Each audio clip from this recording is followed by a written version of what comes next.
Prime time news bulletin को पेश करने में ताउन किया है Jamiatul Muflihat and Falah group of schools Hyderabad.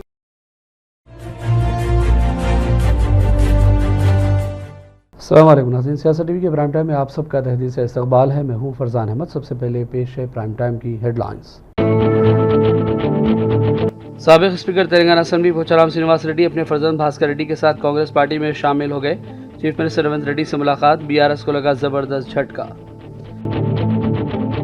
Medical test NEET और नेट यूजीसी को लेकर कांग्रेस कारकुनों का तेलंगाना भर में एहतजाज, मोदी हुकूमत के खिलाफ जमकर नारेबाजी, मेडिकल टेस्ट नीट को भी मनसूख करने का मुतालबा। मोदी हुकूमत एक भी इम्तिहान कामयाबी के साथ मुनक़िद करने में नाकाम, मजलिस के सरबराह असद ओवैसी की वज़ीर-ए-आज़म मोदी और मरकज़ की एनडीए हुकूमत पर ज़बरदस्त तनकीदें। राहुल गांधी ने मेडिकल एंट्रेंस टेस्ट नीट में बेज़ाब्तगी से मुतासरा तलबा से की मुलाकात, स्टूडेंट से जाहिर की हमदर्दी। दिल्ली हाईकोर्ट से चीफ मिनिस्टर दिल्ली अरविंद केजरीवाल को लगा सख्त झटका, निचली अदालत की जानिब से मिली जमानत पर लगाई रोक। और गजा पट्टी में इसराइली काबिज फौज ने मजीद 4 खानदानों के कत्लेआम किए, 35 शहरी शहीद हो गए और 130 दीगर हुए जख्मी। हेडलाइंस आपने देखी और अब पेश है खबरों की तफसीलात। शुरुआत करेंगे बड़ी खबरों से। तेलंगाना काबीना का आज सेक्रेटरीट में इजलास हुआ, जिसमें 9 दिसंबर 2023 तक के फसलों पर कर्ज़ों को माफ़ करने का बड़ा ऐलान किया गया। इससे किसानों को राहत मिलेगी। रेवंत रेड्डी की क़यादत में काबीना इजलास हुआ, जिसमें अहम फैसले किए गए, जिसके बाद चीफ मिनिस्टर तेलंगाना रेवंत रेड्डी ने प्रेस कॉन्फ्रेंस से खिताब किया। రాజకీయ సంక్షోభం కావచ్చు, కాంగ్రెస్ పార్టీ ఎదుర్కొన్న విపత్కరమైన పరిస్థితులు కావచ్చు, మీకు అందరికీ తెలుసు. అయినా శ్రీమతి సోనియా గాంధీ గారు ఇచ్చిన మాట నిలబెట్టుకొని మనకు తెలంగాణ రాష్ట్రాన్ని ఇవ్వడం జరిగింది. కాంగ్రెస్ పార్టీ శ్రీమతి సోనియా గాంధీ గారు ఏదైనా మాట చెప్పిండ్రు అంటే అది శిలాశాసనం. ఎలాంటి పరిస్థితులు వచ్చినా ఎదుర్కొని నిలబడి ఇచ్చిన మాటను నిలబెట్టుకోవడం మా నాయకుల యొక్క గొప్పతనం, మా నాయకుల యొక్క కమిట్మెంట్. అలాంటి నాయకత్వం నుంచి వచ్చిన రాహుల్ గాంధీ గారు మే 6 తారీఖు 2022 వరంగల్లో రైతు డిక్లరేషన్లో 2 లక్షల రూపాయల రైతు రుణమాఫీ చేస్తామని మాట ఇవ్వడం జరిగింది. చాలా సందర్భాలలో చాలామంది నాయకులు, రాజకీయ పక్షాలు, విశ్లేషకులు కూడా గతంలో ఉన్న పాలకుల యొక్క ప్రకటనలు, నిర్ణయాలను దృష్టిలో పెట్టుకొని కాంగ్రెస్ పార్టీ కూడా అలవి కానీ అమలు చేయలేని హామీలు ఇచ్చిండ్రు అన్నట్టుగా చర్చలు, విశ్లేషణలు చేయడం మొదలుపెట్టిండ్రు. అందుకే ఈ మంత్రివర్గంలో ఇచ్చిన మాట ప్రకారం 2 లక్షల రూపాయల రైతు రుణమాఫీ చేయాలి అని మా మంత్రివర్గం పూర్తి స్థాయిలో విశ్లేషించి, చర్చించి, వివిధ బ్యాంకులలో ఉన్న రుణాలకు సంబంధించిన వివరాలు సేకరించి, వాటన్నిటిని క్రోడీకరించి ఆ రైతు రుణమాఫీ చేయాలి అని మేము నిర్ణయం తీసుకున్నాం. తెలంగాణ రాష్ట్రం వచ్చిన తర్వాత గత ప్రభుత్వం 2 సార్లు ప్రభుత్వాన్ని ఏర్పాటు చేసినప్పుడు 2014 నుంచి 2018, 2018 నుంచి 2023 వరకు 2014 సంవత్సరంలో మార్చి 31, 2014 తారీఖు వరకు కట్ ఆఫ్ డేట్ తీసుకొని ఆనాటి ప్రభుత్వం రైతు రుణమాఫీ చేస్తే 16,000 కోట్ల రూపాయలు రైతుల ఖాతాలలో వేయడం జరిగింది. అదేవిధంగా 2018 రెండోసారి ప్రభుత్వం ఏర్పడిన తర్వాత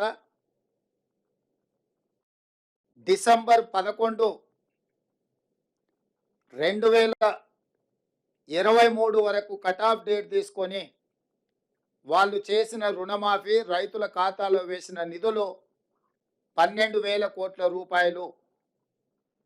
అంటే గత ప్రభుత్వం रियासत तेलंगाना में 10 साल तक इक़्तिदार पर रहने वाली जमात बीआरएस को बड़ा झटका आज लगा जब साबिक़ स्पीकर असम्बली पोचाराम श्रीनिवास रेड्डी अपने फर्जंद के साथ कांग्रेस में शामिल हो गए।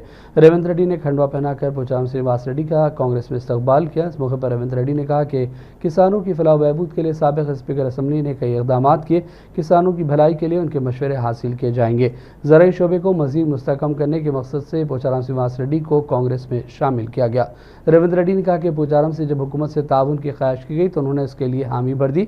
इससे कबल रेवंत रेड्डी ने पोचाराम श्रीनिवास रेड्डी से उनके क़यामगाह पहुंचकर मुलाकात की थी और उन्हें कांग्रेस में शामिल होने की बाकायदा दावत दी।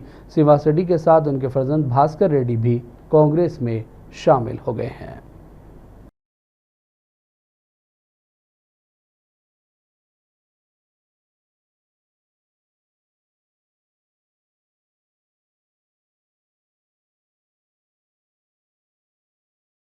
और आपको बताते चलें कि जैसे ही चीफ मिनिस्टर रेवंत रेड्डी पोचाराम श्रीनिवास के क़यामगाह पहुंचे, बीआरएस के क़ायद बलका सुमन के अलावा दीगर बीआरएस लीडरान और कारकुन भी वहां पहुंच गए और उन्होंने हंगामा किया। इस दौरान कांग्रेस के अरकान और कायदीन भी जमा हो गए। पुलिस और बीआरएस कायदीन के अलावा बीआरएस और कांग्रेस के हामियों के दरमियान भी धक्कम-पील के वाक़यात की इत्तलात हैं। बलका सुमन ने इल्ज़ाम लगाया कि कांग्रेस पार्टी बीआरएस के अरकान असम्बली को खरीद रही है। मेडिकल टेस्ट नीट और नेट यूजीसी को लेकर कांग्रेस कारकुनों ने तेलंगाना भर में एहतजाज किया और मुजाहरे किए। मोदी हुकूमत के खिलाफ जमकर नारेबाजी की गई। मेडिकल टेस्ट नीट को भी मनसूख करने और नया टेस्ट लेने का मुतालबा किया गया। तलबा के मुस्तकबिल से खिलवाड़ करने का बीजेपी और मरकज़ की मोदी हुकूमत पर इल्ज़ाम लगाया गया। सैकड़ों कांग्रेस कारकुन, एनएसयूआई और यूथ कांग्रेस के लीडरों और कारकुनों ने भी इस एहतजाजी मुजाहरे में शिरकत की। कांग्रेस लीडर फिरोज खान और दीगर लीडरों ने सियासत टीवी के नुमाइंदे मुरली कृष्णा से खास बातचीत की और पेपर लीक मामले पर अपना रद्द अमल जाहिर किया। देखिए, हमारी एक ये मांग है, ये जो एनटीए सिस्टम है, नेशनल टेस्टिंग एजेंसी, ये हर टाइम फ्लॉप हो रही। ये आपका मामला नहीं है। जब राहुल गांधी भारत जोड़ो यात्रा कर रहे थे, न्याय यात्रा कर रहे थे, कई स्टूडेंट्स आके हमको कंप्लेंट दे रहे थे कि ये जो एनटीए सिस्टम है इसको आप चेंज करना। ये व्यापम से स्टार्ट हुआ, मध्य प्रदेश, फिर वहाँ से गुजरात, हरियाणा, उत्तर प्रदेश और आज पूरा हिंदुस्तान। ये पेपर लीक का पहला हिस्सा नहीं है, ये कंटिन्यूस हो रहा। और इसका होने का रीज़न क्या है? ये जो सिस्टम में बैठे हुए एनटीए के, ये मेरिट के लोग नहीं हैं, ये बीजेपी के एफिलिएशन के लोग हैं और उनकी जो मदर ऑर्गेनाइजेशन है आरएसएस, उनके लोग हैं। अगर से मेरिटोरियस लोग होते तो ये सिस्टम को सुधार। आज हमारी जो मांग है, ये मामला कंटिन्यूस हो रहा बोल के union minister Dharmendra Pradhan moral responsibility लेना और बाजू हट जाना। प्रधानमंत्री जो है हर एक छोटे मसले पे बात करते आप, चाइना, रशिया, यूक्रेन, पाकिस्तान, मन की बात, तन की बात, इसके ऊपर आप क्यों नहीं बात कर रहे हैं? 35 लाख स्टूडेंटों के मुस्तकबिल की बात है। आज कांग्रेस पार्टी ये डिमांड कर रही, लोकसभा की फिगर है, आप स्पीकर कौन बनता उसकी फिगर है, मगर 35 लाख लोगों की, बच्चों की फिक्र नहीं है। आज जो बच्चे डिप्रेशन में हैं, आज जो बच्चों का पूरा मॉरल डाउन है, आज जो पूरे बच्चों का कॉन्फिडेंस डाउन है, आज ये बच्चों को साइकियाट्रिस्ट के पास भिजाने के पोजीशन के ऊपर है। सो कांग्रेस ये बहुत सीरियस है। प्रधानमंत्री बात करना और ये मसले को आप हल करना। जो एनटीए सिस्टम है उनको आप चेंज करना और यूनियन मिनिस्टर जो है वो मॉरल रिस्पॉन्सिबिलिटी लेके रिज़ाइन करना या बाजू हट जाना, ये हमारी मांग है। मैं इस समय यही पूछना चाहता हूँ, मोदी जी तो 46 इंच के छाती के आदमी बोले जाते हैं, माननीय प्रधानमंत्री बोलने जाते हैं, जब 26 लाख के विद्यार्थियों का जीवन से खिलवाड़ हो रहा है, उन लोगों का पेरेंट्स से भी और उनका माँ बाप से भी खिलवाड़ हो रहा है। इसके लिए आप एक बात भी आके बाहर बात नहीं कर सकते हैं। क्यों बोल तो आप एक बात मन की बात करते हैं, जब परीक्षा समय होता तो परीक्षा से विद्यार्थियों से परीक्षा की बात करते हैं, अब क्यों लीक की बात नहीं करते हैं? आपका जो पेपर लीक हुआ नीट का, वो नीट का पेपर जो है आपका सरकारी में भागीदारी है बिहारी राष्ट्र से हुआ है, और बिहार राष्ट्रीय का नीतीश कुमार भी इस्तीफ़ा देना चाहिए। और इसके वजह पूरे जिम्मेदारी अपना केंद्र विद्याशाख मंत्री धर्मेंद्र प्रधान जी इस्तीफ़ा देना चाहिए और फिर से एक बार फिर फ्रेश अपना नीट को जैसे कैंसिल करे से है, इसलिए एग्ज़ाम भी इसका भी नीट का भी नेशनल एलिजिबिलिटी टेस्ट कैंसिल कर चुके हैं, अब नीट का भी कैंसिल करके फिर से पहले से फ्रेश और एक बार एग्ज़ाम खिलवाने के लिए विद्यार्थियों को National Eligibility Cum Entrance Test, All India Central Level. This paper has been leaked by the BJP government Bharatiya Janata party. ये बीजेपी का क्या है, एक ही स्टेटमेंट है, बंदर कितना भी बुढ़ा हो तो कुलाटिया मारना नहीं बोलता। ये बीजेपी की मोदी और अमित शाह की चाल है। आज ये स्टूडेंट्स बहुत सफ़र हो रहे और उसी तरह उनके पेरेंट्स भी बहुत सफ़र हो रहे। Definitely exam should be put fresh new, फिर फ्रेश एग्ज़ाम लगाना, उसको कैंसिल करके जो भी ओल्ड है उसको कैंसिल करके न्यू एग्ज़ाम लगाना, न्यू एंट्रेंस टेस्ट, बिकॉज इसके अंदर बहुत सारा घोटाला हुआ है।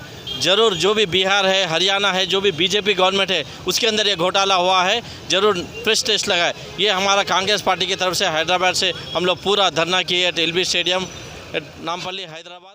हैदराबाद के रुकन पार्लियामेंट असद ओवैसी ने वज़ीर-ए-आज़म मोदी की ज़ेर क़यादत मरकज़ की एनडीए हुकूमत को ज़बरदस्त तनक़ीदों का निशाना बनाया।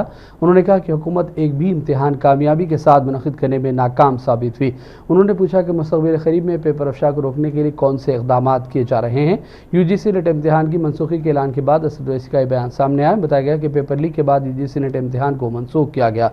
हैदराबाद के MP असद ओवैसी ने एक्स पर पोस्ट करते हुए लिखा कि नीट स्कैम के बाद अब मरकज़ी हुकूमत ने पेपर लीक पर यूजीसी नेट इम्तिहान को भी मनसूख किया है। मुल्क की सिक्योरिटी बड़ी चीज़ है। उन्होंने कहा कि मोदी हुकूमत एक भी इम्तिहान को सही ढंग से मुनक़िद करने में नाकाम रही। ओवैसी ने पेपर लीक के 41 मामलों की जानिब इशारा करते हुए कहा कि पेपर लीक से मुल्क की 15 रियासतों के मुतलाशियान रोज़गार और बड़ी तादाद में उम्मीदवार मुतासिर हुए हैं। साबिक़ रियासती वज़ीर KTR ने कहा कि अफसोसनाक है कि रेवंत रेड्डी जिन्होंने 2021 में कोयला ब्लॉक्स की नीलामी की मुखालिफत की थी, अब वो PM को एक खुला ख़त लिख रहे हैं, वो ख़ुद नीलामी में हिस्सा ले रहे हैं। उन्होंने कहा कि कांग्रेस और BJP दोनों कौमी पार्टियाँ मुल्की मफादात के साथ मुबैना तौर पर समझौता कर रही हैं। उन्होंने भी कहा कि हम दोबारा इख्तिदार में वापस आएंगे और इस फैसले को ख़त्म किया जाएगा। Truly tragic that Mr. Revanth Reddy, who opposed the auctioning of coal blocks in 2021, and he wrote an open letter to the Prime Minister as well, opposing these auctions and also demanding allocation of these 4 coal blocks on a nomination basis to Singareni Collieries. Today himself is participating in this auction. It's truly tragic because both national parties seem completely oblivious to the interests of the people, to the interests of the Singareni Collieries Company, which is a public sector undertaking. A public sector undertaking, by definition, if it is strengthened, it is to the benefit of the government, it is to the benefit of the state and the centre. But unfortunately, in this case, neither the state government nor the central government seem to be keen to strengthen Singareni. But BRS will continue to fight. We have, for the last 10 years, we have championed the cause. We have ensured that no auction took place in the past. Even now, all I am appealing to the bidders tomorrow is, we will come back to government in 4.5 years. If you participate in this, please don't blame us later, because we are telling you much in advance. We are opposed to this decision. Once we come back to government, we will certainly scrap this decision. So please be wary in participating in these auctions. What are your demands to the centre and the state government? Our demand is straight. When Orissa can get coal blocks on nomination, the Lignite Corporation there. When Gujarat Mineral Development Corporation can be given coal blocks on a nomination, iron ore blocks on a nomination. When in Tamil Nadu as well, certain blocks can be exempted from the auction. Same logic should apply here. Singareni is a public company. It is a asset, beautiful asset of the people of Telangana. So please support a genuine cause, because we know non-allocation of mines itself is the step forward, a stepping stone to privatizing the company eventually, because it is going to bleed, it is going to run into losses. Eventually, central government will put it up as part of disinvestment. और अब लेते हैं छोटा सा break के बाद दोबारा हाजिर होंगे। Jamiatul Muflihat and Falah group of schools नए तालीमी साल के लिए दाखिले जारी है। नर्सरी तक 10th इंग्लिश और उर्दू मीडियम, इस्लामी स्टडीज, नाज़िरा व हिफ्ज़ और आलिमियत कोर्स के साथ इसके अलावा 10वीं जमात कामयाब लड़के व लड़कियों के लिए 3 साला आलिम कोर्स, फजीलत और तदरीस शोबे हिफ्ज़। हमारे ब्रांचेस कोत्तापेट, बालापुर, शरीफ नगर, RCI रोड और किशनबाग। लड़के और लड़कियों के लिए हॉस्टल और ट्रांसपोर्ट की सहूलत के अलावा सेपरेट बिल्डिंग्स। अपने बच्चों की दीन दुनिया की मियारी तालीम के लिए जल्दी कीजिए, दाखिले महदूद हैं। कैसा टीवी के न्यूज़ बुलेटिन में फिर एक प्रताप आपका खैर मकदम है। मरकजी वजीर किशन रेड्डी ने कहा कि सिंगारेनी कॉलरीज के मामले पर वज़ीर-ए-आज़म मोदी और अपने साथी अहदेदारों के साथ बातचीत करेंगे। उन्होंने कहा कि तेलंगाना का मफाद भी पेश नज़र रखा जाएगा और सिंगारेनी कॉलरीज को निजी शोबे में बदलने से रोकने के लिए तमाम मुमकिन इक़दाम करने के लिए वो तैयार हैं। भारत सरकार का भी 49% है। सिंगरेनी डेवलपमेंट विषय पर भी हो, सिंगरेनी वर्कर्स का सेफ्टी एंड सिक्योरिटी विषय पर भी हो, और सिंगरेनी की और प्रोटेक्शन के विषय पर भी हमारे को इतना जिम्मेदारी है। हम पूरा जिम्मेदारी के साथ सिंगरेनी का पूरा हम देखभाल करेंगे। मैं अभी तो 4 दिन हुआ हूँ चार्ज लेके। अभी थोड़ा एक बार बैठने के बाद, अलग अलग अधिकारियों से बैठने के बाद, हमारे ऑफिसर से बैठने के बाद सिंगरेनी विषय पर मैं स्पेशल रिव्यू करूंगा।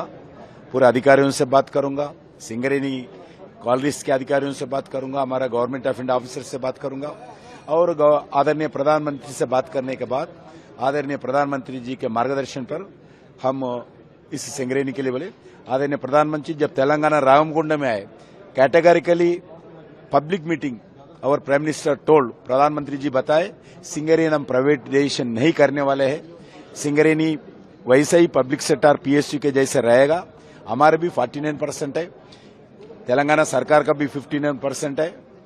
हम तो 49%, हम तो प्राइवेटाइजेशन करने के पक्ष में नहीं है।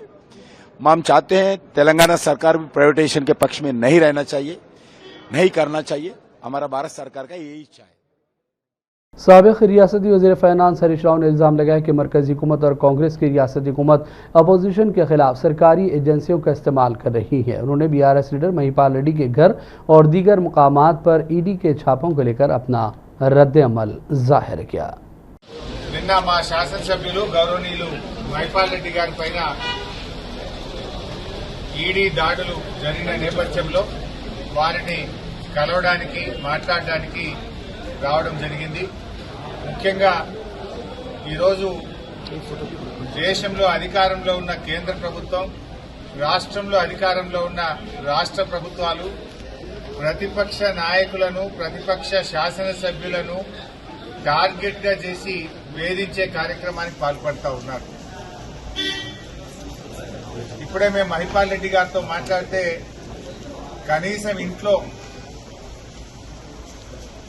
డబ్బు గాని, బంగారం గాని, ఎలాంటి వస్తువులు గాని ఇంట్లో ఒక్కటి కూడా అక్రమంగా దొరికింది ఏమీ లేదు।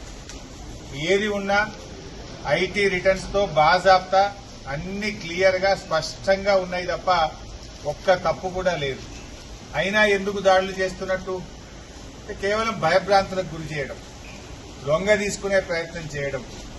ఒకవైపు రాష్ట్ర ప్రభుత్వం అక్రమ కేసులు పెట్టి ప్రతిపక్ష శాసనసభ్యులను పార్టీలోకి తీసుకోవడానికి మరి ఈరోజు రాష్ట్రంలో కాంగ్రెస్ ప్రభుత్వం చేస్తా ఉంది।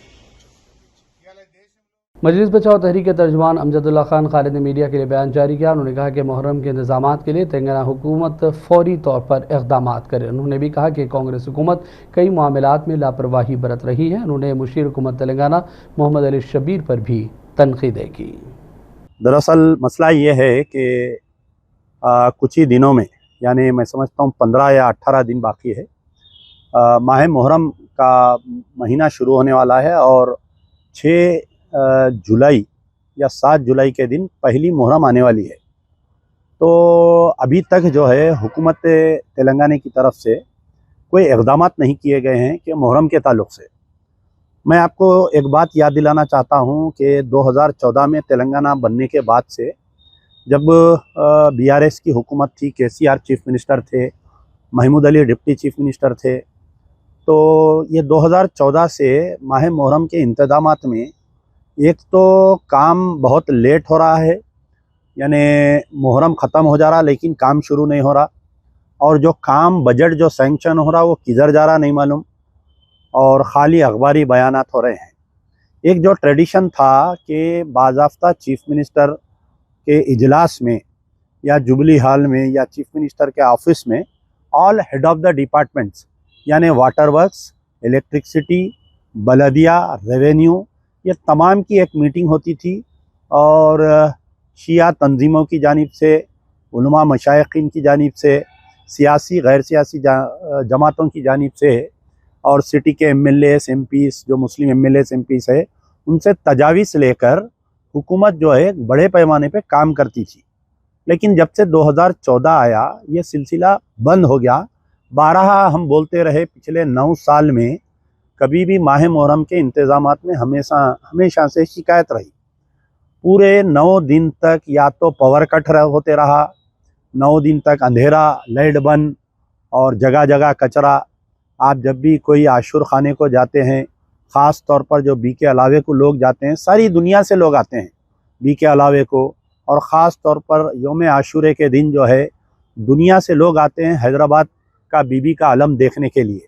हम 12 बोलते रहे, चीफ मिनिस्टर केसीआर को, उस वक़्त के महमूद अली को हम बोलते रहे, उनके बेटे केटीआर को हम बोलते रहे, कई शिया तंजीमें जाकर जो है, क्योंकि बीआरएस की सरकार के साथ में एआईएमआईएम की दोस्ती थी और ख़ुद असदुद्दीन ओवैसी हैदराबाद पार्लियामेंट रुकन और उनके 7 एमएलए 40 कारपोरेटर, उनको भी बोलते रहे, लेकिन इंतज़ामात कहीं ना कहीं चूक होती रही। तो कई वाक़यात ऐसे थे जिससे मुसलमान दिलाज़ार होकर बीआरएस को इख्तियार से उखाड़ दिए। आंध्र प्रदेश कानून साज असम्बली के नौमंतखब अरकान ने आज अपने ओहदे और राजदारी का हलफ ले लिया। तेलुगुदेशम के अरकान ने इब्तिदा में हलफ लिया। प्रोटेम स्पीकर जी बुजहिया चौधरी ने 172 नौमंतखब अरकान असम्बली को ओहदे और राजदारी का हलफ दिलाया। फलकनुमा पुलिस स्टेशन हदूद में चबूतरा मिशन और साउथ वेस्ट जोन में पुलिस ने अचानक तलाशी मुहिम अंजाम दी। पुलिस ने आवाम से इस सिलसिले में ताउन की भी दरख्वास्त की है। फलकनुमा पुलिस स्टेशन हदूद में बेमकसद सड़कों पर घूमने वाले और घरों के बाहर बेमकसद बैठे नौजवानों को हिरासत में लेकर उनसे पुलिस ने पूछताछ भी की है। इसके अलावा पुलिस अफसरान ने इन नौजवानों की काउंसलिंग भी की। ये साउथ वेस्ट जोन में पूरा नियरली 20 प्लेसेस में व्हीकल चेक चल रहा है। पूरा हमारा पार्टी 20 पार्टीज बन के पूरा 10 पुलिस स्टेशन में, ईच पुलिस स्टेशन का 2-2 पार्टीज बन के पूरा 20 प्लेसेस में सरप्राइज व्हीकल चेक कर रहे हैं। एक आधा घंटा एक प्लेस में, दूसरा आधा घंटा, ऐसा एंटायर साउथ वेस्ट जोन में व्हीकल चेकिंग एंड फ्रिस्किंग कर रहे हैं। पूरा पब्लिक का सेफ्टी का वास्ते पूरा पब्लिक पुलिस रोड के ऊपर आके आज नाइट पूरा चेकिंग करते हैं। पब्लिक भी थोड़ा मदद करना, कोई किधर भी गंजाई मिले तो भी थोड़ा, अभी नाइट्रोवेट टैबलेट्स भी थोड़ा यूथ उसका एडिक्ट हो गया, वो भी इन्फॉर्मेशन नहीं थे पुलिस को बताना बोल के मैं आपको रिक्वेस्ट कर रहा था। ये स्पेशल व्हीकल चेकिंग करने का मतलब क्या है? ये अभी कोई सब पीपल, अभी देखो यंग पीपल थोड़ा ये नाइफ भी पकड़ के फिर रहे। हाँ, अभी व्हीकल चेक में भी हमको परसों भी एक मर्डर भी होना, ऐसा पूरा सेफ्टी के वास्ते फ्रिस्किंग कर रहे। पब्लिक भी बहुत कोऑपरेट कर रहे हैं। अभी साइबराबाद पुलिस कमिश्नरेट की रायदुर्गम पुलिस ने 79 बाइक रेसर्स और 2 कार रेसर्स के खिलाफ मुकदमा दर्ज कर लिए हैं। उनकी गाड़ियों को भी जब्त कर लिया गया है। ये अफराद खौफनाक आवाज़ों के साथ साथ बाइक रेसिंग और साउंड पोल्यूशन के जिम्मेदार बताए गए। पुलिस हुकाम ने इस सिलसिले में एक प्रेस कॉन्फ्रेंस की और तमाम तर तफसीलात से आगाह किया। साउंड पोल्यूशन, बाइक रेसिंग वल्ल मेजरगा ఏరియాలో ఉన్న వాళ్ళందరికీ సౌండ్ పొల్యూషన్ ప్లస్ యాక్సిడెంట్స్ రావడానికి కూడా అవకాశాలు ఉన్నాయి. ప్లస్ ఇక్కడ ఉన్న వాళ్ళందరికీ సౌండ్ ప్రాబ్లం న్యూసెన్స్ క్రియేట్ చేయడం వల్ల రాత్రిళ్ళు ఐటీ ఏరియాలో ప్రాబ్లం అవుతుంది. ప్లస్ ట్రాఫిక్ జామ్ అవుతుంది. ప్లస్ యాక్సిడెంట్స్ రావడానికి అవకాశాలు ఉన్నాయి. దీన్ని రాయదుర్గం పోలీసు వాళ్ళు ఛాలెంజ్గా తీసుకొని ఇప్పటివరకు ఒక 80 మంది రైడర్స్ మీద కేసు బుక్ చేయడం జరిగింది. తర్వాత కూడా ఇది కంటిన్యూ చేయడం జరుగుతుంది. ఎవరైనా ఇలాంటి సంఘటనలకు పాల్పడితే ఇప్పటి నుంచి క్రిమినల్ చర్యలకు బాధ్యులవుతారు. ప్లస్ మైనర్స్ ఇట్లా ఉంటే తల్లిదండ్రులను కూడా వాళ్ళని కూడా ఇన్వాల్వ్ చేసి వాళ్ళ మీద కూడా చట్టపరమైన చర్యలు తీసుకుంటారు. ప్లస్ తల్లిదండ్రులకు మా యొక్క వినతి ఏంటంటే దాదాపు వీళ్ళందరూ कांग्रेस के साबिक़ सदर राहुल गांधी ने मेडिकल एंट्रेंस टेस्ट यानी नीट में बेज़ाब्तगी और पेपर लीक मामले को लेकर तलबा से मुलाकातें की। कांग्रेस ने सोशल मीडिया प्लेटफॉर्म एक्स पर राहुल गांधी और तलबा की मुलाकात की वीडियो भी शेयर की है और अज़म जाहिर किया कि वो उन्हें इंसाफ दिलाने के लिए पूरी ताकत लगाएंगे। कांग्रेस ने इस पोस्ट में लिखा कि नीट इम्तिहान में पेपर लीक और धोखाधड़ी से मुतासर तलबा का मुस्तकबिल मोदी हुकूमत की वजह से तारीकी में है। इस पोस्ट में मज़ीद लिखा गया कि कांग्रेस पार्टी मुल्क भर में पेपर लीक और इम्तिहान में धोखाधड़ी के खिलाफ एहतजाजी मुजाहिरे करेगी और नौजवानों को इंसाफ दिला कर रहेगी। बिहार के सियासी लीडर तेजस्वी यादव ने कहा कि इंडिया इत्तेहाद मुत्तहिद है और हमारा मुश्तरका मुतालबा है कि मेडिकल के लिए मुनक़िदा टेस्ट नीट को भी मनसूख कर दिया जाए और नया इम्तिहान लिया जाए। पेपर लीक के खातियों को कानून के दायरे में खड़ा करने का भी उन्होंने मुतालबा किया। जिस इंजीनियर की बात कर रहे हैं 21 में यही लोग अर्बन डेवलपमेंट में लाए थे जल संसाधन से। थोड़ा ज्ञान प्राप्त कर लेना चाहिए इन लोगों को। ये लोग जो किंगपिंग जो है पेपर लीक के, उन लोगों से इशू को डाइवर्ट करना चाहते हैं। जो अमित आनंद है, जो आपका नीतीश कुमार है, ये कौन लोग हैं? इनको क्यों बचाना चाहते हैं ये लोग? क्यों ये लोग जो है डाइवर्ट कर रहे हैं इशू को? तो इशू को जो है डाइवर्ट नहीं करना चाहिए। जो भी किंगपिंग है, कल मनोज झा जी ने प्रेस कॉन्फ्रेंस करके तस्वीर साझा कर दी है। अरे भाई, अगर कोई दोषी हो उसको बुला के पूछने में क्या दिक्कत है? बुलाए, गिरफ्तार करें, हमको क्या दिक्कत है? हम ही कह देते हैं मुख्यमंत्री जी को बुला लें। और जिसको ईओयू रिपोर्ट करता है उसको कोई ज्ञान तो है नहीं, कोई बातें पता चलता नहीं है उधर। तो एक बात स्पष्ट है, देख लीजिए कि जो भी मामला है, इस चीज़ को आज नहीं कल तो सब पता चल ही जाना है। जो लोग मेरा नाम घसीटना चाहते हैं, मेरे पीए का घसीटना चाहते हैं, इससे कोई फ़ायदा होने वाला नहीं है। जिस इंजीनियर की बात कर रहे हैं वो बेनिफिशियरी हो सकता है, बेनिफिशियरी हो सकता है, लेकिन पेपर लीक का मास्टरमाइंड तो अमित आनंद है, नीतीश कुमार है। हाँ, उसमें कार्रवाई करनी चाहिए। जब ये शिक्षा विभाग में जब नौकरियां निकली थी बीपीएससी वाली, तीसरी वाली ना, जो रद्द हुआ, उसके जो अपराधी लोग जो हैं, जो पेपर लीक कराए थे, वो तो बाहर बाहर घूम करके बिना जेल गए बेल करा लिए। तो हम लोगों को सबका जानकारी है, ऐसा नहीं है कि क्या है नहीं है। ये सबसे कुछ होने वाला नहीं है। देश की जनता जानती है, जब जब बीजेपी सत्ता में आती है तब तब पेपर लीक होता है। राहुल गांधी जानना चाहते हैं कि प्रधानमंत्री क्यों खामोश हैं, केवल उनको किस चीज़ की चिंता है कि अध्यक्ष कौन बनेगा लोकसभा का? अब इस बारे में तो हम कुछ बोलेंगे नहीं, लेकिन प्रधानमंत्री जब से आए हैं, बिहार में पुल गिर गया, आप देखिएगा, ट्रेन हादसा हो गया। दिल्ली हाईकोर्ट से दिल्ली के चीफ मिनिस्टर केजरीवाल को बड़ा झटका लगा। ईडी ने केजरीवाल की जमानत पर रिहाई के हुक्म को दिल्ली हाईकोर्ट में चैलेंज किया। ईडी ने दलील की कि केजरीवाल को रिहा करने से तफ्तीश मुतासर होगी क्योंकि वो चीफ मिनिस्टर जैसे अहम ओहदे पर फायज हैं। हाईकोर्ट ने दिल्ली शराब पॉलिसी मामले में निचली अदालत से दी गई केजरीवाल की जमानत पर रोक लगाई है। ईडी ने निचली अदालत के फैसले को हाईकोर्ट में चैलेंज किया, जिस पर इब्तदाई समाअत करते हुए हाईकोर्ट ने समाअत मुकम्मल होने तक जमानत पर रोक लगाने के अहकाम जारी किए। हाईकोर्ट में निचली अदालत के फैसले को चैलेंज करते हुए ईडी ने दलील दी थी कि तहकीकात के अहम मरहले में केजरीवाल को रिहा किए जाने से तहकीकात मुतासर होने का अंदेशा है, क्योंकि केजरीवाल इस वक्त चीफ मिनिस्टर के ओहदे पर फायज हैं। इस पर हाईकोर्ट ने केजरीवाल की वकील अभिषेक मनु सिंघवी की दलील को मुस्तरद कर दिया, जिसमें उन्होंने कहा था कि दरख्वास्त पर जल्द समाअत की ज़रूरत नहीं है। इस दौरान जस्टिस सुधीर जैन ने कहा कि जब तक हाईकोर्ट में समाअत ज़ेर इल्तवा है, निचली अदालत का हुक्म मुअस्सर नहीं होगा। और बात करेंगे फ़लस्तीन की गज़ा पट्टी में इसराइली क़ाबिज़ फ़ौज के ताज़ा हमलों में 35 शहरी शहीद और 130 दीगर ज़ख्मी हो गए।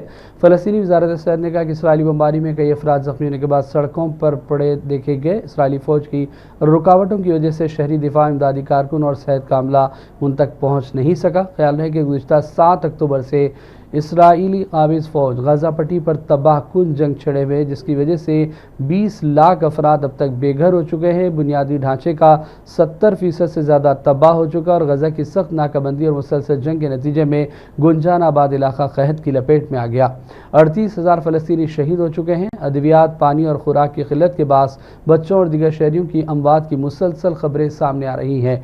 इस दौरान गासिब सयूनी दुश्मन रियासत ने जंगबंदी की तमाम कोशिशों को नाकाम बना दिया और गजा में फ़लस्तीनियों की मुनज़्ज़म नस्ल कुशी कर रहा है।